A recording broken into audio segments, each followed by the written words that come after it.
Greetings, Cosmos, and welcome back to The Legend of Zelda, A Link to the Past.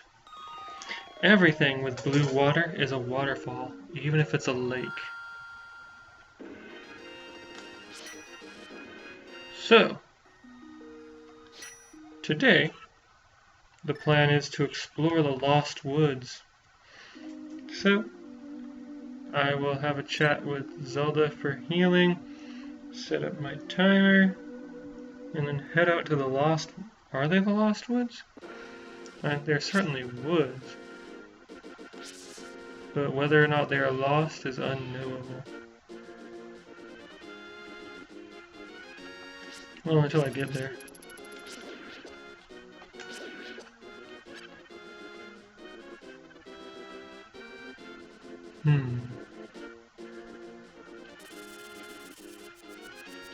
As you may have gleaned from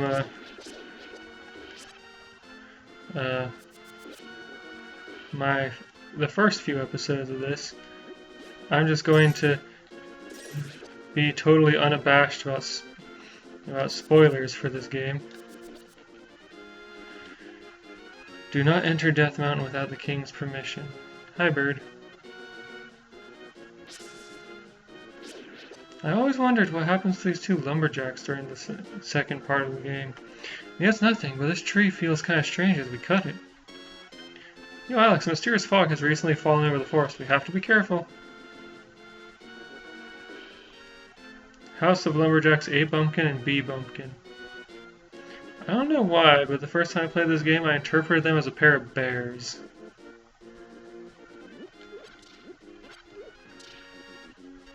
A pair of bears doing some lumberjack stuff.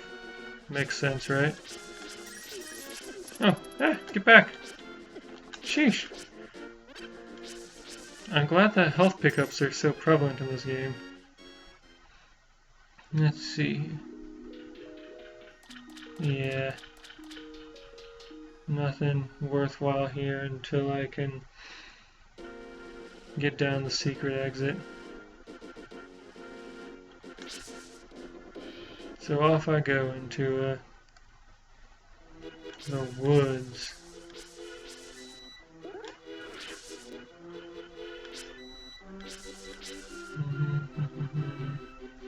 Alright, so what's inside this log?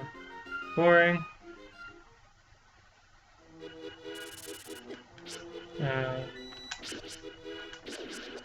I used to play those games every time I encountered them, and the one in the Dark World that has the Piece of Heart, I discovered the Piece of Heart entirely by accident while playing the game over and over again, because I figured that something with that many chests had to be special somehow.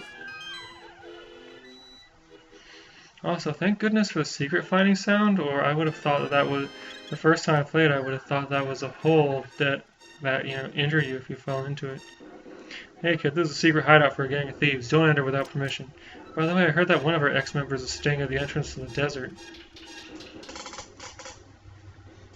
Yes, the entrance to the desert.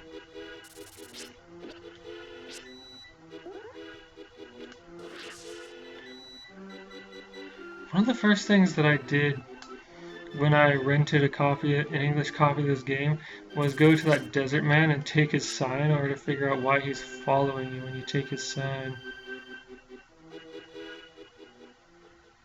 And he just yells at you when you toss the sign aside. And I mean, to be fair, I was being kind of a jerk. I also had no clue what the sign said. The sign about him being a perfectly normal, ordinary human being. And to please leave him alone.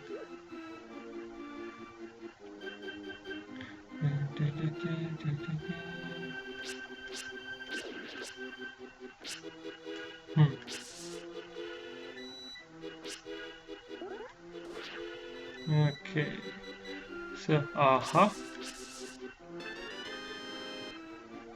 This mushroom smells like sweet rotten fruit. You can give this to anyone who wants it.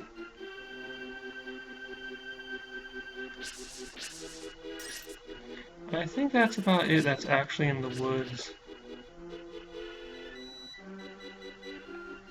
Yeah, I've already explored this place out. Alright, well, I guess I'll work my way through the village to the south, and then east to Link's house, and up to the northeast area.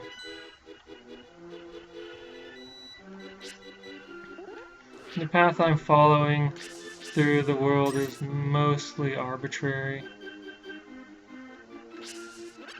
And it would be more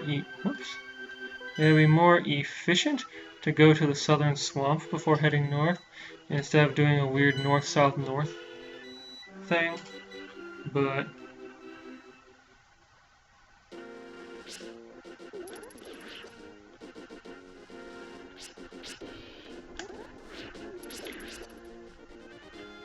what can I say? I love the magic powder. Speaking of magic powder, wow, is that stuff weird. Wait, no, I want to go south through the village.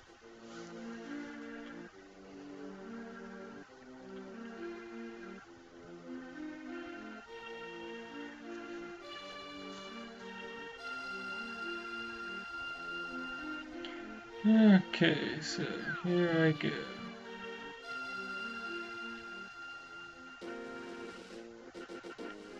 South. Yeah, take that. Whoops, that was a bad idea.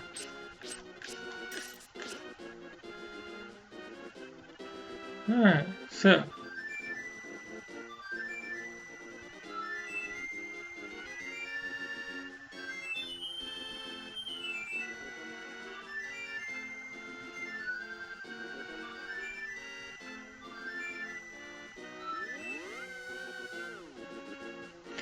I never understood this when I was younger, and after this part I'd go around trying to catch the animals that run around. Look, there's some now.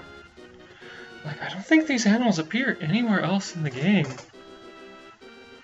So I thought they must have some significance to them. Oh, bombs. Thank goodness.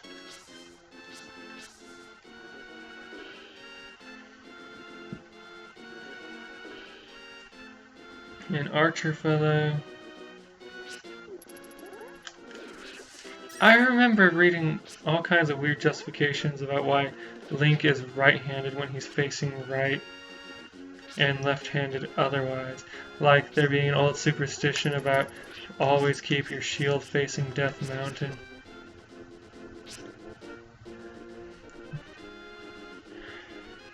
Until it had been pointed out to me, not only did I notice that Link was only right-handed when facing right, I didn't notice that Link was left-handed at all, or that the sprite just got flipped when you face right.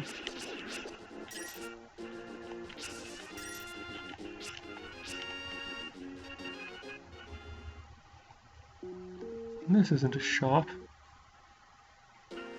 And why am I going to a shop anyway? Oh, crabs are terrifyingly powerful. And yet fragile. Ah, get away from me.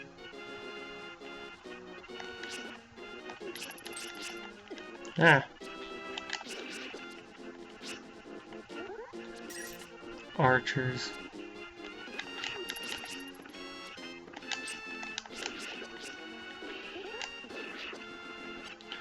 I don't know why, when I was younger, I was never a fan of the bow. I loved the boomerang, though. Probably because I was terrified of anything that had finite uses, because what if I need it later? You know, the same sort of attitude and behavior that leads to hoarding elixirs and mega elixirs and such in Final Fantasy games. Oh, that sign outright tells you that there is a waterfall of wishing. But I never knew about that as a child, because I was playing a French version. Sheesh, I'm doing badly. Hey you, I offer you this offering. Come back to the shop later for something good. Well, first off, you. Healing, please. Thank you. So these green enemies, they zap you when you hit them with Link's sword. Someone told me, not just one person either, I've heard from lots of people all over the place, Now if you use magic powder on them, they stop zapping you when you hit them with your sword.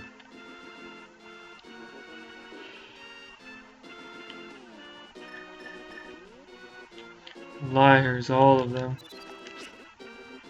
Every last one.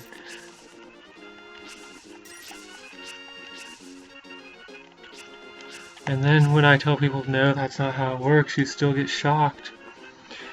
They tell me, well, you must just be doing it wrong. How can I do that wrong? That amuses me.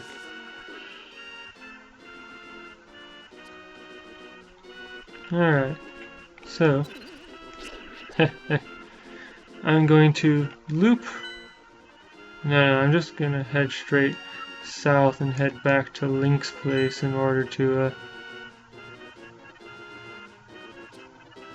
do something. Right, head south into the swamp. I love it when you can transform enemies with magic powder.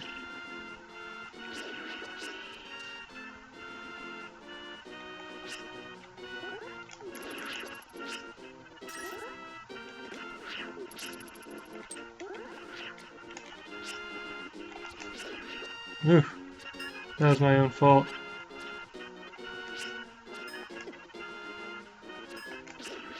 Alright. So I'll head back to the Link house. And then into the swamp.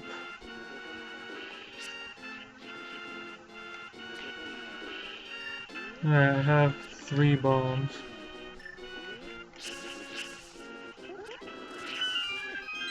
I'm good at dodging arrows. Oh good, healing fairy. Thank you, fairy, for the precious healing.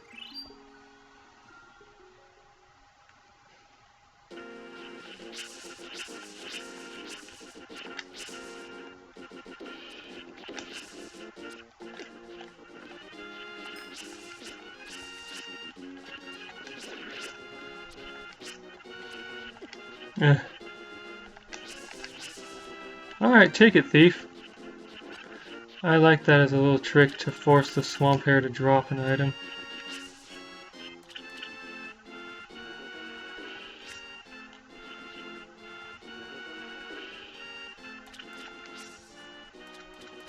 Which reminds me, time for my once a playthrough offering of a fish to a merchant. I like this place. It forces you to solve one of 2 puzzles. You can either get the bombs, or you can go deeper inside, but not...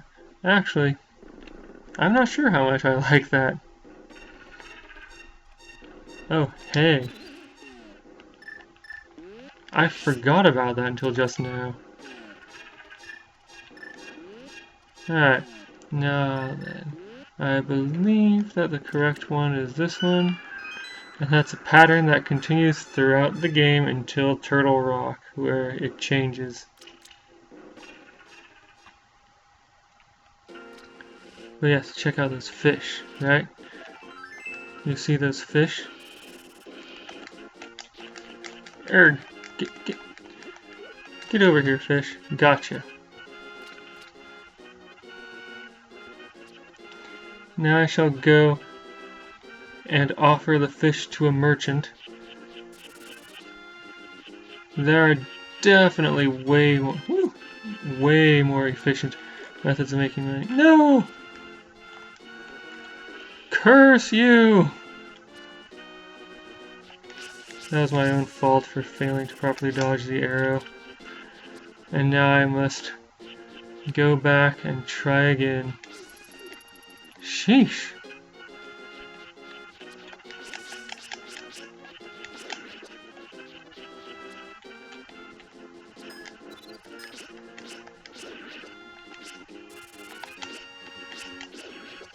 Alright, so...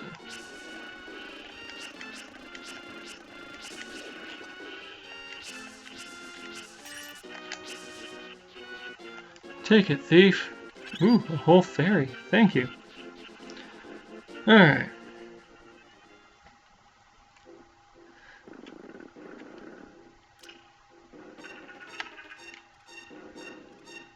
Yes, I know I'm getting distracted by things that really don't matter, but come on. Taking the fish to the merchant is silly. Just because of how inefficient it is. Alright, so then. Go this way. Go this way. Whoops. I will save and exit as soon as I get a fish to a merchant.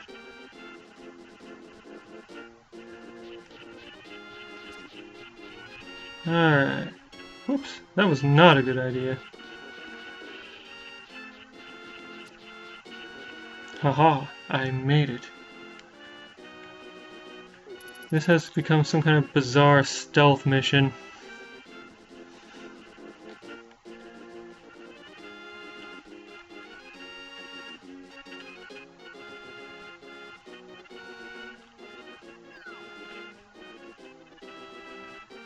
No, I can't go that way without dropping the fish.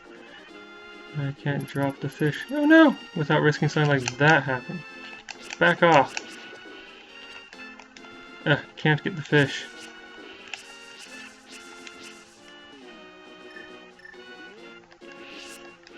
Did I fail to keep that fairy? Come on, fish, come here. Curses.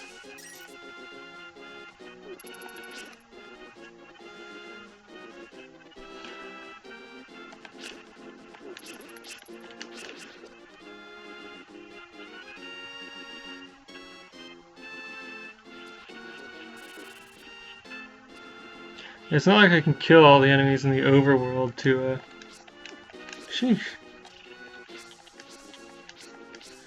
Ah, yeesh. It's not like I can kill all the enemies in the overworld in order to, Oh, I got 2 bottles. Interesting. In order to make my path easier because, well, for one thing I have to go in here and that resets the enemies, and also that weird screen shift thing in the overworld resets the enemies. That trick with putting magic powder on that, what is it, what's that enemy called, a bubble? I always called it Fire Skull, because that's what it looked like, but apparently it's a bubble. Anyway, that is not something I ever figured out on my own.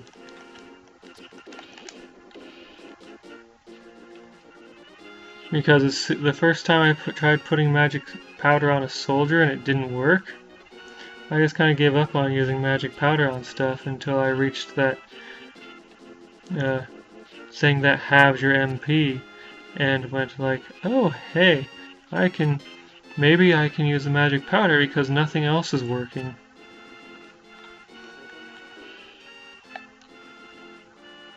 No!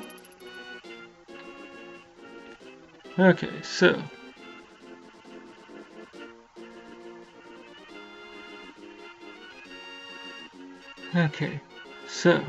no, get back! This is my fish.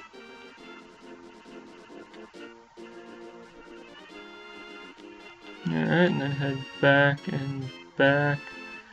Oh, it keeps its position, huh? Interesting.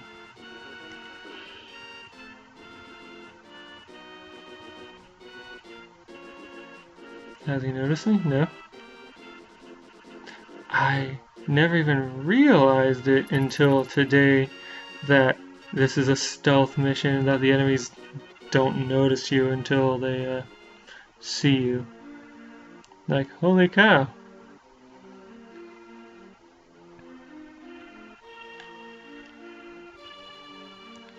Alright, so now I can go off to the merchant and maybe visit some chickens and turn them into humans. Because that's a weird thing you can do with magic powder.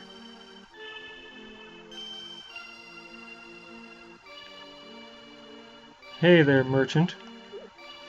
Hey, they say eating fish makes you smart. You have to give me this fish for this stuff, okay? Done. Oh, he just gives you a bunch of stuff. Alright, and while I'm here, Cluck, cluck, what? You turned me into a human. I can even speak. Ah, it must be you who's always teasing my friends. The weathercock is always watching and harassing them. Well, this human shape is uncomfortable for me. I want to be a chicken again. Cluck, cluck. I remember the first time I saw a picture of a bunch of chickens in a place where I thought there was only one, and I was so confused because I didn't know about attacking them enough to summon a swarm of them. I just attacked one once, saw it get upset at me, and was like, oh, that's uninteresting.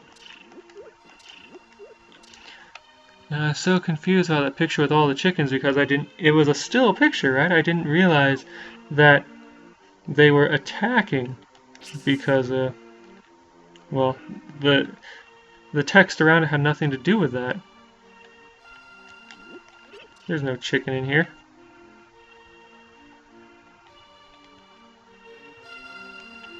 I thought for sure there was a second chicken in town that I could turn into a human.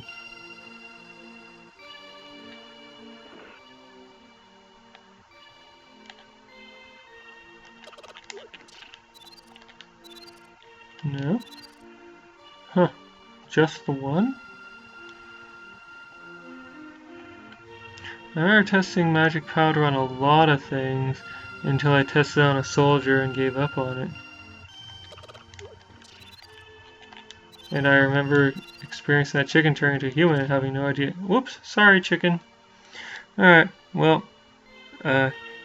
join me next time when I finish exploring the swamp and the desert, I guess. I'll see you then.